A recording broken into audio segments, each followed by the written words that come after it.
ಎಲ್ಲರಿಗೂ ನಮಸ್ಕಾರ. ನಿಮ್ಮನ್ನು ನೋಡಿ ಹೊಟ್ಟೆ ಕಿಚ್ಚು ಪಡುವವರ 12 ಲಕ್ಷಣಗಳು ಯಾವುವು ಎಂದು ಒಂದೊಂದಾಗಿ ನೋಡೋಣ ಬನ್ನಿ.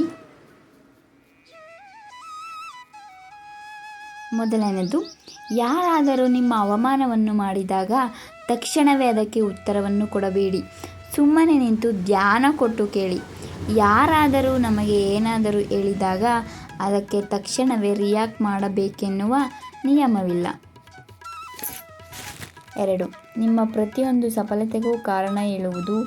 ನೀವು ಕಷ್ಟಪಟ್ಟು ಏನಾದರೂ ಸಾಧಿಸಿದರೆ ಅಥವಾ ವಸ್ತುವನ್ನು ಖರೀದಿಸಿದರೆ ಅದು ಅವರ ನಸೀಬು, ಇನ್ನೇನಿಲ್ಲ ಅನ್ನುತ್ತಾರೆ. ನೀವು ನಿಮ್ಮ ಪರಿಶ್ರಮದಿಂದ ಪಡೆದುಕೊಂಡಿದ್ದು ಎಂದು ಜನರಿಗೆ ತಿಳಿದರೆ ಅವರ ದೃಷ್ಟಿಯಲ್ಲಿ ನಿಮ್ಮ ಗೌರವ ಹೆಚ್ಚಾಗುತ್ತದೆ ಎಂದು ತಿಳಿದು ಎಲ್ಲ ಅವರ ನಸೀಬು ಎನ್ನುತ್ತಾರೆ. 3. ನಿಮ್ಮ ಮಾತಿನಲ್ಲಿ ತಪ್ಪನ್ನು ಹುಡುಕುವುದು. ನೀವು ಏನು ಹೇಳಿದರೂ ನಿಮ್ಮ ಮಾತಿನಲ್ಲಿ ಏನಾದರೂ ಹುಳುಕನ್ನು ಹುಡುಕುವುದು ಮತ್ತು ಅದಕ್ಕೆ ತಿರುಗಿಸಿ ಉತ್ತರವನ್ನು ಕೊಡುವುದು. ನೀವು ಸರಿಯಾದನ್ನೇ ಹೇಳಿದರೂ ನಿಮ್ಮ ಮಾತು ತಪ್ಪು ಎಂಬಂತೆ ಬಿಂಬಿಸುತ್ತಾರೆ ಮತ್ತು ಅದನ್ನು ತಿರುಚಿ ಮರುಚಿ ತಪ್ಪಾಗಿ ಹೇಳುತ್ತಾರೆ ಅಥವಾ ನಿಮ್ಮ ಹೇಳಿಕೆ ತಪ್ಪು ಎನ್ನುವ ರೀತಿಯಲ್ಲಿ ಉತ್ತರವನ್ನು ಕೊಡುತ್ತಾರೆ. 4. ಮಾತನಾಡುವ ರೀತಿ ಎಲ್ಲವನ್ನೂ ಕಾಪಿ ಮಾಡುತ್ತಾರೆ, ಆದರೆ ಒಳಗೊಳಗೆ ಉರಿದುಕೊಳ್ಳುತ್ತಿರುತ್ತಾರೆ. ಅವರಿಗೆ ನೀವು ಇರುವ ರೀತಿ, ನಿಮ್ಮ ಜೀವನ ಶೈಲಿ ಇಷ್ಟವಾಗುತ್ತದೆ, ಆದರೆ ಹೇಳಿಕೊಳ್ಳುವುದಿಲ್ಲ, ಏಕೆಂದರೆ ಹೊಟ್ಟೆ ಕಿಚ್ಚಿನಿಂದ ತುಂಬಿಕೊಂಡಿರುತ್ತಾರೆ. 5. ನಿಮ್ಮ ಅನುಪಸ್ಥಿತಿಯಲ್ಲಿ ನಗುವುದು. ನೀವು ಆ ಸ್ಥಳದಲ್ಲಿ ಇಲ್ಲದಿದ್ದಾಗ ನಿಮ್ಮ ಬಗ್ಗೆ ಹೇಳಿಕೊಂಡು ನಗುತ್ತಾರೆ ಮತ್ತು ಗೇಲಿ ಮಾಡುತ್ತಾರೆ.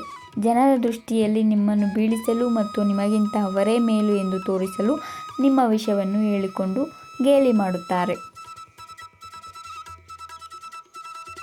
6. ನಿಮ್ಮ ತಪ್ಪನ್ನು ದೊಡ್ಡದಾಗಿ ತೋರಿಸುವುದು. ಒಂದು ವೇಳೆ ನಿಮ್ಮಿಂದ ಚಿಕ್ಕ ತಪ್ಪಾದರೂ ಕೂಡ ಅದೊಂದು ದೊಡ್ಡ ವಿಷಯವೆಂಬಂತೆ ಬಿಂಬಿಸುವುದು, ನಿಮ್ಮಿಂದ ದೊಡ್ಡ ತಪ್ಪಾಗಿದೆ ಎಂಬಂತೆ ತೋರಿಸುವುದು. 7. ಎಂದಿಗೂ ಮನಸ್ಸಿಂದ ಅಭಿನಂದಿಸದಿರುವುದು.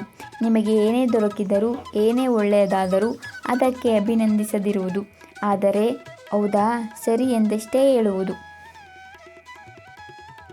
8. ನಿಮ್ಮನ್ನು ಬೀಳಿಸುವ ಅವಕಾಶ ಹುಡುಕುವುದು. ಪ್ರತಿ ಸಮಯವೂ ನಿಮ್ಮ ತಪ್ಪನ್ನು ಹುಡುಕುವ ಮತ್ತು ನಿಮ್ಮನ್ನು ಬೀಳಿಸುವ ಪ್ರಯತ್ನವನ್ನು ಮಾಡುವ ಅವಕಾಶವನ್ನು ಹುಡುಕುತ್ತಿರುತ್ತಾರೆ. 9. ನಿಮ್ಮ ಗೈರು ಹಾಜರಿಯಲ್ಲಿ ಸಂತುಷ್ಟರಾಗುವುದು. ಯಾವುದೇ ಸ್ಥಳದಲ್ಲಿ ನೀವು ಗೈರು ಹಾಜರಾದಾಗ ನಿಮ್ಮ ಅನುಪಸ್ಥಿತಿಯಿಂದ ಒಳಗೊಳಗೆ ಖುಷಿಪಡುತ್ತಾರೆ. 10. ಇತರರೊಂದಿಗೆ ಹೋಲಿಕೆ ಮಾಡಿ ನಿಮ್ಮನ್ನು ಕೀಳಾಗಿ ತೋರಿಸುವುದು. ಇಂತಹ ಜನರು ಪದೇ ಪದೇ ಇತರರೊಂದಿಗೆ ಹೋಲಿಕೆಯನ್ನು ಮಾಡುತ್ತಾರೆ ಮತ್ತು ಇತರರಿಗಿಂತ ನೀವು ಕೆಳಮಟ್ಟದಲ್ಲಿದ್ದೀರಿ ಅಥವಾ ನಿಮಗಿಂತ ಇತರರು ಉತ್ತಮ ಎಂಬುದನ್ನು ಸಾರಲು ಪ್ರಯತ್ನಿಸುತ್ತಾರೆ. 11. ಎದುರಿನಿಂದ ಗೆಳೆತನ, ಹಿಂದಿನಿಂದ ವೈರತ್ವ. ಅತಿ ಅಪಾಯಕಾರಿಯಾದ ಇಂತಹ ವ್ಯಕ್ತಿಗಳು ಎದುರಿಗೆ ಗೆಳೆಯರಂತೆ ವರ್ತಿಸುತ್ತಾರೆ, ಆದರೆ ಒಳಗಿನಿಂದ ಹೊಟ್ಟೆ ಕಿಚ್ಚು ಪಡುತ್ತಿರುತ್ತಾರೆ. ಇವತ್ತಿನ ಈ ಮಾಹಿತಿ ನಿಮಗೆ ಇಷ್ಟವಾಗಿದ್ದರೆ ಲೈಕ್ ಮಾಡಿ, ಕಮೆಂಟ್ ಮಾಡಿ, ಶೇರ್ ಮಾಡಿ, ಚಾನಲನ್ನು ಸಬ್ಸ್ಕ್ರೈಬ್ ಮಾಡಿಕೊಳ್ಳಿ. ಧನ್ಯವಾದಗಳು ಸ್ನೇಹಿತರೆ.